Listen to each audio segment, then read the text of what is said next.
Fibre cabling పనుల నిమిత్తం నిబంధనలకు విరుద్ధంగా పట్టపగలే పచ్చని చెట్లను కొట్టివేసిన ఘటన నిజామాబాద్ జిల్లా కేంద్రంలో చోటు చేసుకుంది. స్థానిక వినాయక నగర్ అభ్యాస స్కూల్ చౌరస్తాలో పట్టపగలే పచ్చని చెట్లను నరికి కేబులింగ్ పనులను చేపడుతున్నారు.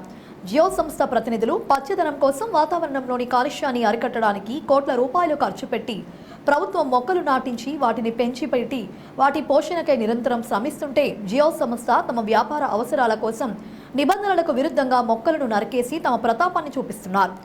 ఏపుగా పెరిగిన చెట్లు మనుషులకే కాకుండా మూగజీవులకు సైతం తమ నీడలో ఆశ్రయాన్ని ఇస్తాయి. అలాంటి ఏపుగా పెరిగిన పచ్చని చెట్లను తమ అవసరాలకు అడ్డుగా ఉన్నాయని పట్టపగలే అడ్డంగా నరికేసి ప్రజలను మూగజీవులను ఇబ్బందులకు గురిచేస్తున్నారు. ఈ ఘటనకు సంబంధించి చెట్లను నరకడానికి కారణమైన వారిపై చట్టపరంగా చర్యలు తీసుకోవాలని స్థానికులు కోరుతున్నారు.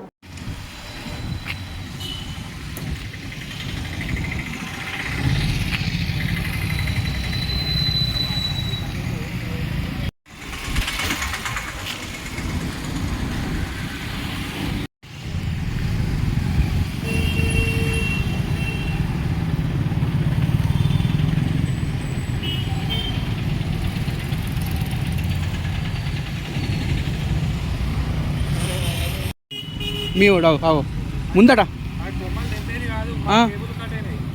కట్ట చెట్లు ఎవరు నరికారు? మీ వాడు దింపుతాడు కదా కొమ్మలు. నిజామాబాద్ జిల్లా కేంద్రంలోని వినాయక నగర్లో గల అభ్యాస స్కూల్ చౌరస్తాలో పచ్చని చెట్లను పట్టపగలే నరికివేస్తున్నారు. జియో సంస్థ వర్కర్స్ తమ పనితనాన్ని చూపించుకున్నారు. ప్రభుత్వం వందల కోట్ల రూపాయలు ఖర్చు పెట్టి పచ్చదనానికి ప్రాధాన్యతనివ్వడానికి పచ్చని మొక్కలు నాటే ప్రయత్నం చేస్తుంటే ఏపుగా పెరిగినటువంటి మొక్కల్ని కొన్ని ప్రైవేట్ సంస్థలు తమ వ్యాపారాన్ని డెవలప్ చేసుకోవడం కోసం, తన కేబుల్ కనెక్షన్ ఇచ్చుకోవడం కోసం పచ్చని చెట్లని అడ్డంగా నరికేసినటువంటి వైనం నిజామాబాద్ నగరంలో జరిగింది. ఈ విషయంలో అధికారుల దృష్టి కేంద్రీకరించారా లేదా అనే విషయం ఇంకా ఎవరికీ తెలియదు. ప్రజలు మాత్రం చెట్లను నరికివేస్తుంటే ఆందోళనకు గురవుతున్నారు. ముఖ్యంగా ప్రస్తుతం ఎండాకాలంలో ఏపుగా చెట్లు పెరిగినటువంటి చెట్లు ఇటు మనుషులకు కావచ్చు, మూగజీవులకు కావచ్చు ఆశ్రయాన్ని ఇస్తాయి తన నీడలో.